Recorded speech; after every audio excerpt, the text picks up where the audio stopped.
السلام عليكم ورحمة الله وبركاته. أنا هالة ودي قناتي اسمها اللول. فاكرين آخر فيديوهين أنا صورتهم معاكم كانوا عن الفراخ البيضة، لما نزلت لكم فيديو قلت لكم إن أنا لما كانت الفراخ غالية كده وواصلة ل90 و95، وقلت لكم إن كان في كذا حد يعني حواليا قالوا لي جرب إن أنت تربي في الفراخ البيضة دي يعني في البيت، بتبقى أحسن وأوفر من بره بكتير، وجربي وشوفي يعني مش هتخسري حاجة. فانا صورت معاكم فيديو وقلت لكم ان انا فعلا جبت 17 كتكوت وعجبتني الفكرة، وان انا عمري في حياتي قبل كده ما ربيت طيور، مش بس فراخ بيضة، انا عمري ما جربت اربي طيور اصلا في حياتي، دي اول مرة اربي فيها طيور. فقلت لكم ان انا فعلا جبت 17 كتكوت وجبت فراخ بيضة فعلا، وهوريكم بقى يعني هشارك معاكم كده التجربة من اولها لاخرها. ولو في حاجة يعني غلط انا بعملها بما اني اول مرة يعني اعمل حاجة زي كده، انتوا هتقولولي وتصححوا لي كده، يعني لو في حاجه غلط انا بعملها. وانا كمان قلت لكم يعني بحيث ان انا مثلا اشجع اي واحده زي مثلا كانت بتفكر بس كانت متردده مثلا شويه ان هي تجيب وتتحمس كده، ونجرب يعني مع بعض ونشجع بعض يعني كده، ايه لو حد عايز يجيب بس لسه متردد شويه. وقلت لكم بقى هشارك معاكم من اول يوم في الدوره لحد اخر يوم ان شاء الله، وحتى هذبحهم معاكم ان شاء الله يعني لو ربنا بارك فيهم. وقلت لكم كمان في الفيديو ده ان قابلتني مشكله فعلا، ان هم جالهم اسهال بني، وانا ما كنتش لاقي حل في الاسهال البني ده، وحاولت كتير معاهم بعلاج كتير وعملت لهم حاجات كتير ومفيش اي حاجه جايبه نتيجه. فلو حد عندكم جرب حاجه وجابت معاه نتيجه وعنده يعني حل يقول لي على الحل ده عشان انا كمان اعمله، يعني لان انا فعلا تعبت، لاني جربت معاهم حاجات كتير ولسه برضو عندهم اسهال. ففي الفيديو ده برضو انا كنت جايبه معاكم علاج، وقلت لكم ان انا هحط لهم العلاج ده واشوف هيجيب نتيجه ولا لا، وان شاء الله يعني يجيب. وحطيت لهم العلاج ونضفت تحتيهم في الفيديو برضو معاكم، وكنست تحتيهم العشه كلها وظبطت وفرشت لهم وحطيت لهم العلاج ونزلت. وقلت لكم ان انا ما كنتش عامله فتحه تهويه في العشه دي، وهما كان في الوقت ده عندهم 15 يوم. قلت لكم ان انا لسه هعمل لهم فتحه ان شاء الله بكره في العشه للتهوية، يعني عشان كنت لسه ما عملتش، وقلت لكم ان يمكن يكون ده سبب من ان يعني هم عندهم اسهال. ونزلت، وتاني يوم فعلا جوزي طلع وعمل لهم الفتحة في العشة، هتشوفوها معايا دلوقتي، عمل لهم فتحة في العشة كده في ظهر العشة عشان التهوية، وعشان فعلا العشة كانت ريحتها مكتومة. فطلع فعلا تاني يوم وعمل لهم الفتحة، هتشوفوها معايا بقى دلوقتي. وانا طلعت بعديه بصيت على الفتحة وطمنت عليهم وحطيت لهم اكل وشرب وكل حاجة ونزلت. تاني يوم بقى بعديها بعد ما عملنا الفتحة دي، تاني يوم بقى على طول، يعني تاني يوم على الفتحة. في اليوم ده انا جوزي كان صايم. صحينا الصبح كان يوم يعني عادي خالص، رحت السوق وديت عيالي الحضانه ورجعت وفضلت قاعده لحد الساعه 2 كده. طبعا في اليوم ده انا طلعت لهم الصبح وحطيت لهم اكل وكل حاجه وكانوا كويسين.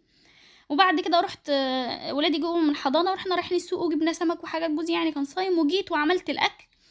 وانا بعمل في الاكل كده كان خلاص يعني المغرب قرب يأذن، فضل على حاجات بسيطه. وانا ببص عليهم الصبح والمغرب والساعه 10 او 11 كده لما جوزي بيجي يعني. فالمهم دي يا جماعه الفتحه اهي شايفين شكلها في ظهر العشه من ورا. فالمهم عملت الاكل وخلاص، يعني حطيت الرز على النار كان اخر حاجه، وقلت احط الرز على النار، وعبل ما يستوي هطلع ابص على الفراخ وانزل عشان انا ببص عليهم المغرب يعني. فقلت ابص عليهم المغرب كده قبل ما الليل يليل وانزل بسرعه. فالمهم طلعت علشان ابص على الفراخ، مع العلم يا جماعه انا عايشه في شقه ايجار، يعني انا عايشه في عماره وشقتي ايجار، والباقيين الجيران يعني اللي عايشين معايا كلهم طبعا ايجار زيي، يعني انا بيتي ده مش بيتي لوحدي، يعني مش ليا مثلا باب بيتقفل على البيت كله وده بيتي كله من اول لاخر، لا، انا عايشه في شقه ايجار مع جيران يعني. فانا كنت فاكره ان عادي يعني الدنيا امان ومفيش حاجه، وهعمل عشه بقى فوق السطح في الرابع، واللي كان عايز بيعمل يعني عشه فوق، وقبلي عملوا فوق السطح عادي عشش وكانوا بيربوا طيور وعادي. وجاء على حظي ان احسب انا لما عملت العشه اتسرق. طلعت حطيت رز على النار وطلعت عشان ابص على الفراخ، واتفاجئ لكم ان مفيش غير 7 كتاكيت اللي في العشه. انا كنت جايبه 17، مات منهم واحد، يبقى اتبقى كام؟ 16. المفروض اطلع الاقي 16 موجودين، انا طلعت ما لقيتش غير هم 7 بس اللي موجودين في العشه. طبعا يعني اتصدمت، جالي ذهول، ما كنتش مصدقه ازاي يعني. قعدت ابص ورا شويه العلفه ده مثلا يمكن يكونوا دخلوا وراه او حاجه، اي حاجه بدور ما لقيتش، مفيش حاجه. اول حاجه جت في دماغي ان اكيد القطه دخلت من الفتحه اللي احنا لسه عاملينها امبارح دي، كسروها ولا عملوا فيها حاجه، هي لسه برضو كانت طريه شويه ما لحقتش تنشف قوي، اكيد دخلوا من الفتحه دي وكلوهم. دي اول حاجه جت في دماغي. فطبعا اول حاجه عملتها رحت وبصيت على الفتحه في ثانيه، وانا عندي ذهول كده. بصيت على الفتحه لقيت الفتحه زي ما هي مقفوله، مفيش فيها نفس، يعني النفار يخش ولا الهواء، زي ما هي زي ما احنا عاملينها بالظبط، مفيش نفس. فطبعا خلاص كنت انا في اللحظه دي بقى استوعبت ان هما كده استرقوا، لان انا يا جماعه عامله العشه مش صبه، انا حاطه عرق خشب عادي فوق وحاطه عليها بطاطين ومشمع، حاجات قديمه يعني اي حد ممكن يشيل الفرشه دي ويمد ايده وياخد عادي اللي هو عايزه.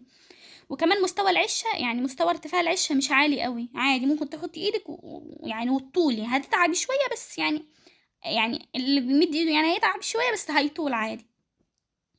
فالمهم يعني خلاص انا كنت استوعبت في اللحظه دي بقى ان هما كده استرقوا، لان الفتحه مفيش نفس فيها ومفيش حتى مثلا اثار لدم، بواقي عظم كتكوت مثلا، ان الاقي مثلا فتحه في العشه كده من فوق مثلا من الفرشه من فوق، بصيت في العشه كده من جوه، طبعا كل ده في ثواني لان انا جسمي كان بيرتعش اصلا من الخضه والله العظيم في الوقت ده.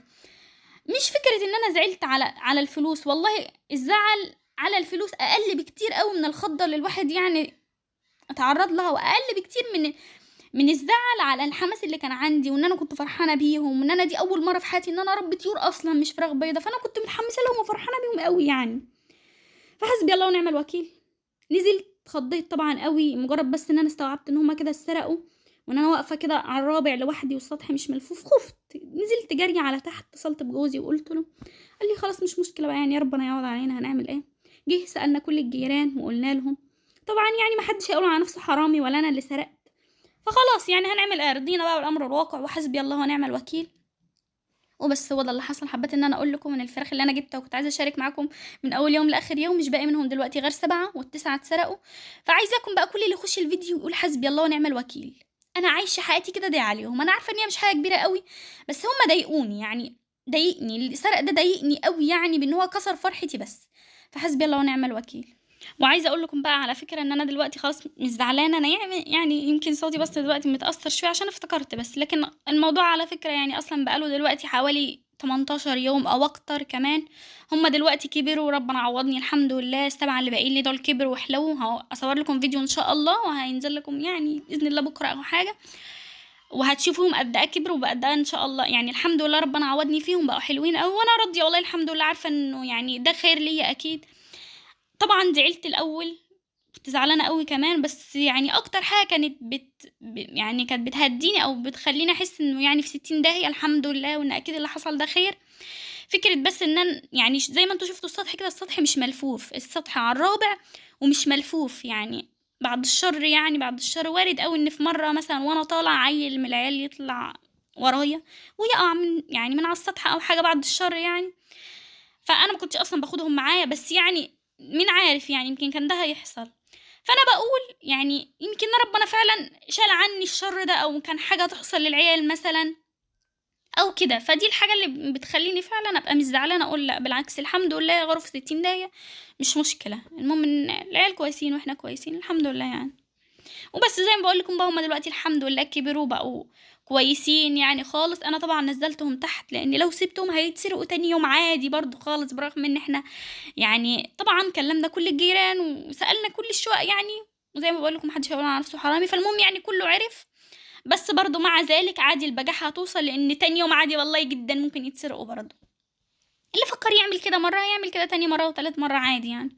فطبعا يعني مش ناقصة يعني خراب بيوت، والواحد بيقول برضو الحمد لله ان هم اتسرقوا في السن ده، ان هم كانوا لسه صغيرين لسه ما كلوش علفة كتير يعني وكبروا، كان هيبقى طبعا الزعل والمصاريف اكتر يعني.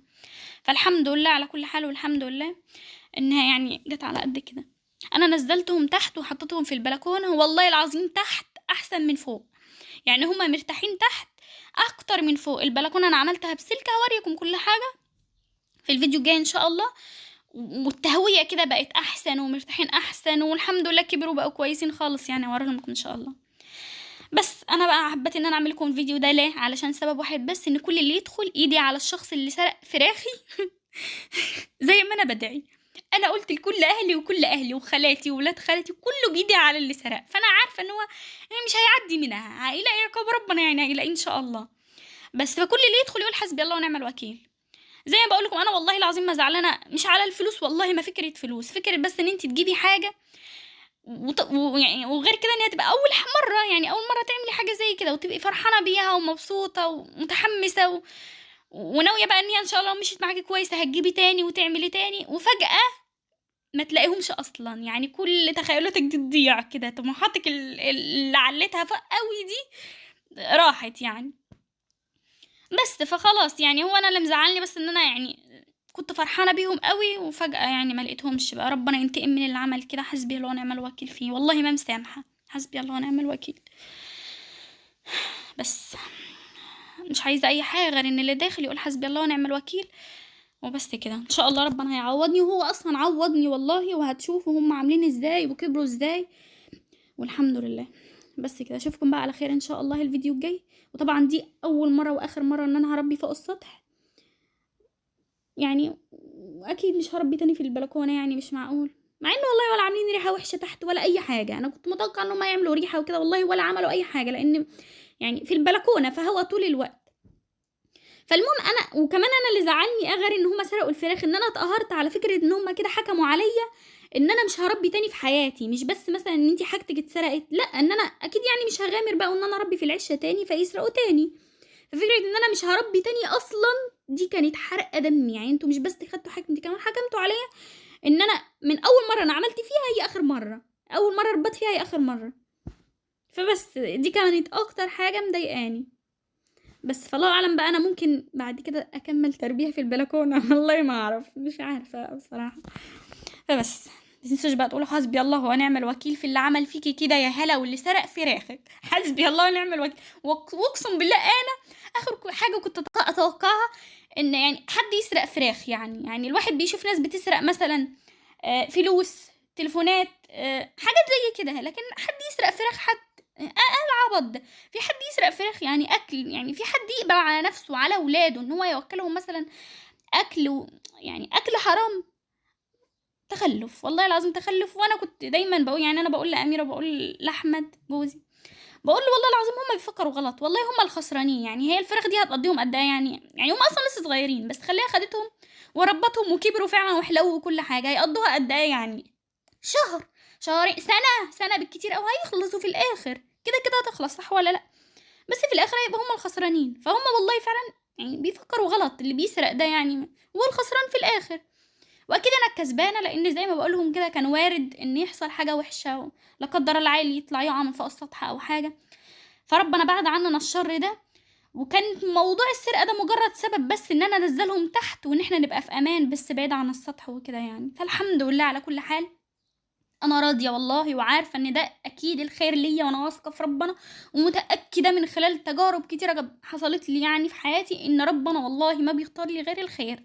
فانا متاكده وراضيه. انا بس محروق دمي من الحركه، اكيد انتوا فاهمين قصدي. انا محروق دمي بس ان فكره يعني انك تبقى عايشه في بيت امان وكده وتتعرض يعني لحد يعني الغدر ده، بس ان حد يسرق حاجتك ويمد ايده وبجاحه وجرأه ويمد ايده ياخد حاجتك بس. لكن في كل الاحوال انا والله ولا زعلانه ولا على فلوس ولا على اي حاجه. انا بس في الاول زعلت بس على ان انا كنت متحمسه وفرحانه وكده، بس خلاص عادي، مش مشكله، هجيب واعمل تاني وعادي خالص. بس كده خلص الفيديو. اشوفكم بقى على خير ان شاء الله الفيديو الجاي مع ال7 فراخ الباقيين. وهصورهم لكم بقى واوريكم اوزانهم، ونكمل برضو مع بعض لحد اخر يوم. على فكره هما دلوقتي عندهم تقريبا 34 يوم، يعني خلاص قربت اذبحهم. هوريهم لكم بقى ان شاء الله الفيديو الجاي. وبس كده اشوفكم بقى على خير ان شاء الله. السلام عليكم ورحمه الله وبركاته.